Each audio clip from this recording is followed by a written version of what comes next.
Valentine week अभी ही बीता है, लेकिन इस बार वैलेंटाइन वीक के दौरान जो चर्चा में रहा वो रहा पिंकी का प्रेम पत्र, और इसके केंद्र बिंदु में रहे कुंडली भाग्य सीरियल के राइटर प्रभात बांधुल्य।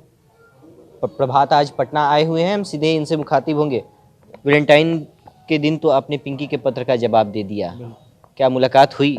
हाँ, आज हुई मुलाकात पिंकी से।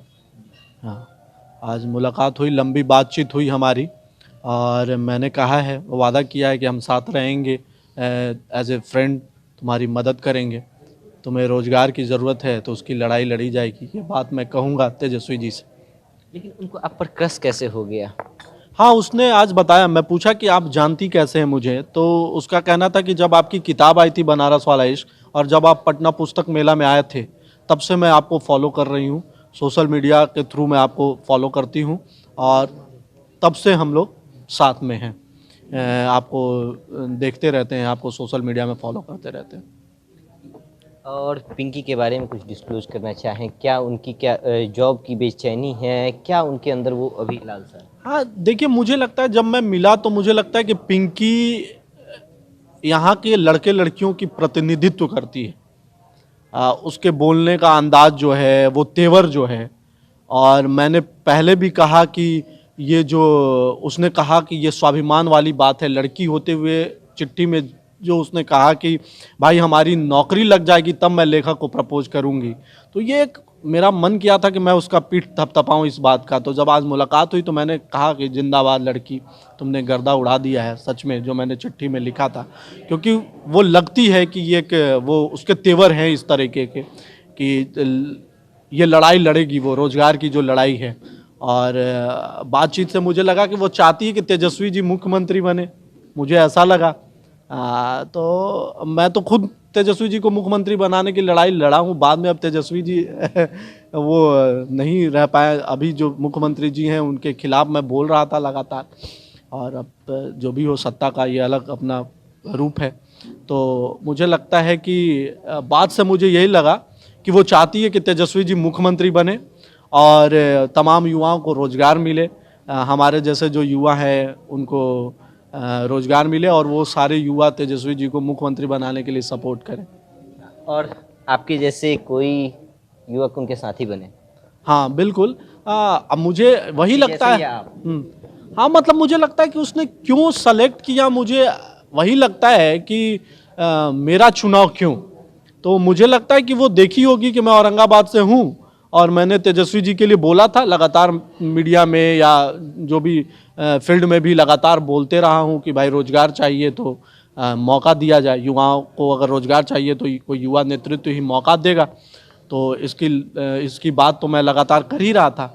अभी मुझे पिंकी से मिलकर ये बात समझ में आई कि हो सकता है कि उसने ये चुना होगा, कि उसको लगता होगा कि कोई लेखक है जो आकर ये बात बेबाकी से कह पाएगा, तो इसलिए उसने चुना मुझे कि भाई कहो।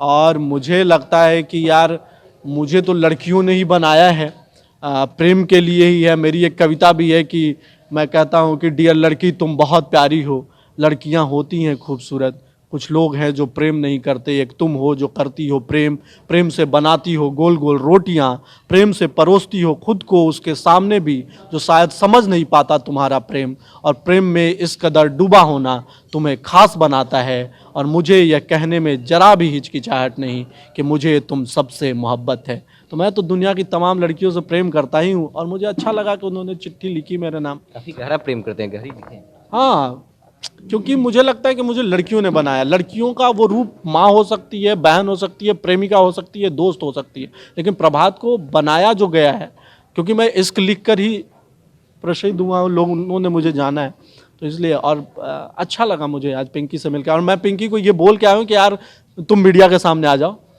लगातार मैं आ रहा हूँ, लोग ढूंढ रहे हैं तुम्हें। और आपके माध्यम से भी पिंकी को मैं कहना चाहता हूँ कि आपको, अगर आप चाहते हैं कि ये मुहिम जो आपको रोजगार चाहिए, या आपका दिल यही है, आपकी इच्छा यही है, मुझे जो कि आज मिलकर लगा कि वो चाहती है कि तेजस्वी जी मुख्यमंत्री बने, अब कैसे बनाना चाहती हैं, अभी ही मुख्यमंत्री वो बनाना चाहती है या फिर चुनाव के समय की वो बात कर रही हैं, ये मुझे नहीं पता।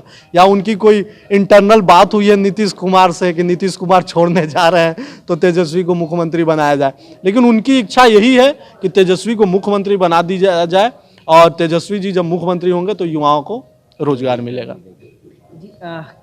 आपने पिंकी से बातें भी की, क्या लगा कि वो कॉलेज गोइंग स्टूडेंट हैं या फिर तैयारी करने वाली या फिर एक मैच्योर्ड लड़की हैं क्या? नहीं, अभी वो कॉलेज गोइंग स्टूडेंट है।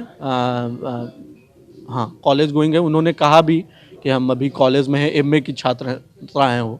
हाँ पटना विश्वविद्यालय हाँ या कोई अन्य? हाँ, ये पटना वुमेंस कॉलेज का जिक्र किया। अब मुझे अब क्या वो सच है, क्योंकि ये बिल्कुल जांच का विषय होगा कि ये सच है या नहीं, लेकिन उसने जिक्र किया है कि पटना वुमेंस कॉलेज, और पटना वुमेंस कॉलेज में तो तेजस्वी जी गए भी हैं, तो डायरेक्ट कह देना चाहिए था। हम पटना वुमेंस कॉलेज में रह के मुझे माध्यम बनाना, बिल्कुल। हाँ, समझ में नहीं अच्छा, आया। जिस प्रकार से ये इस बार वैलेंटाइन में पिंकी का पत्र चर्चा में रहा, सभी जगह आपने भी जवाब दिया, फिर उधर से पत्र आता है, तो क्या एक नहीं लग रहा है कि ये उपन्यास का रूप धारण करते जा रहा है? और आप एक लेखक भी हैं तो इस पर कुछ लिखना चाहिए। हाँ बिल्कुल, मैं लिखूंगा ये, और मैं वो लिखने के कड़ी का प्रारंभ कर चुका हूँ, आप समझिए तो उस चिट्ठी से। और आज जो मैं पटना आया हूँ तो हम किताब लिख रहे हैं। अब पब्लिकेशन में जब भी जाए तो कोई भी किताब लिखने में 4 से 5 महीने लगते हैं, और लग रहा है कि 4 से 5 महीने में पिंकी कुछ और करेगी, क्योंकि मुझे उसके तेवर से तो लगा कि वो बवाल मचाने वाली है बिहार में। ऐसे ही बिहार में पॉलिटिकल घमासान मच रहा है, उपेंद्र कुशवाहा जी कुछ और कर रहे हैं, जीतन राम मांझी कुछ और कर रहे हैं, इस बीच पिंकी का भी कुछ आ रहा है, तो ये थोड़ा वो बवाल तो होने वाला है। लड़कियां भी राजनीतिक रूप से बिहार में आगे बढ़ रही हैं। हाँ, ये अच्छा है। मैं तो कहूँगा कि अगर वो चाहती है, अब वो उसने डिमांड किया है रोजगार की, तो मैं नहीं चाहता कि किसी को मैं बहका दूं और कहूं कि पॉलिटिक्स में कूद जाओ, लेकिन उसे रोजगार मिले। लेकिन इसके बाद अगर वो वकालत ही करती है इस बात का, चिट्ठी में जिससा उसने लिखा कि मैंने महादेव से प्रार्थना किया है कि तेजस्वी जी मुख्यमंत्री बन जाए, तो अच्छी बात है। आप मुख्यमंत्री वो बने, पिंकी विधायिका उधायिका लड़े, चुनाव लड़ाए तेजस्वी जी। बिल्कुल, काफ़ी बेबाकी से आपने बातें की, लेकिन हम अंत में जानना चाहेंगे कि एक तो प्रोजेक्ट हो गया कि अब पिंकी के इस पत्र पर आप कोई पुस्तक लिखने जा रहे हैं, और आगे आपके क्या कुछ प्रोजेक्ट चल रहे हैं? मेरे प्रोजेक्ट हैं अभी एक फिल्म जो हमने की थी, कल्टू और मैना की प्रेम कहानी, जो फिक्स रेट के नाम से थी, शॉर्ट फिल्म थी, उसका फीचर फिल्म आ रहा है। ये आपको सरकार में बिचौलियों की जो भूमिका है उसके ऊपर ये बनाया गया है कि कैसे कोई भी सरकारी योजना होती है, अब सरकार तो वो योजना बना देती है, लेकिन वो धरातल पे आने के पहले उस बिचौलिए उससे कमीशन खोरी जिसको हम कहते हैं, उसके गर्त में चला जाता है। उसके ऊपर ये फिल्म है। एक और फिल्म आ रही है जो लड़कियों के ऊपर है, जो हम अलता लगाते हैं, जिसको कहते हैं महावर करके, एक फिल्म हमारी आ रही है। तो 2 फिल्म इस साल 2023 में 2 फिल्में आ रही हैं जी। और सीरियल में जो लिखने का काम चल रहा है वो सब वो जो है वो जारी है। बिल्कुल। तो सुना आपने बेबाकी से प्रभात बांधुल्य को, तमाम मुद्दों पर बेबाकी से इन्होंने बातें की, और इन्होंने आज पिंकी से मुलाकात की है और पिंकी को यह भी कहा है कि वह सिर्फ इनसे क्यों मिल रही हैं, मीडिया में भी सामने आएँ और बताएं कि पिंकी कौन है। ईटीवी भारत के लिए पटना से सहयोगी नीरज के साथ कृष्ण नंदन।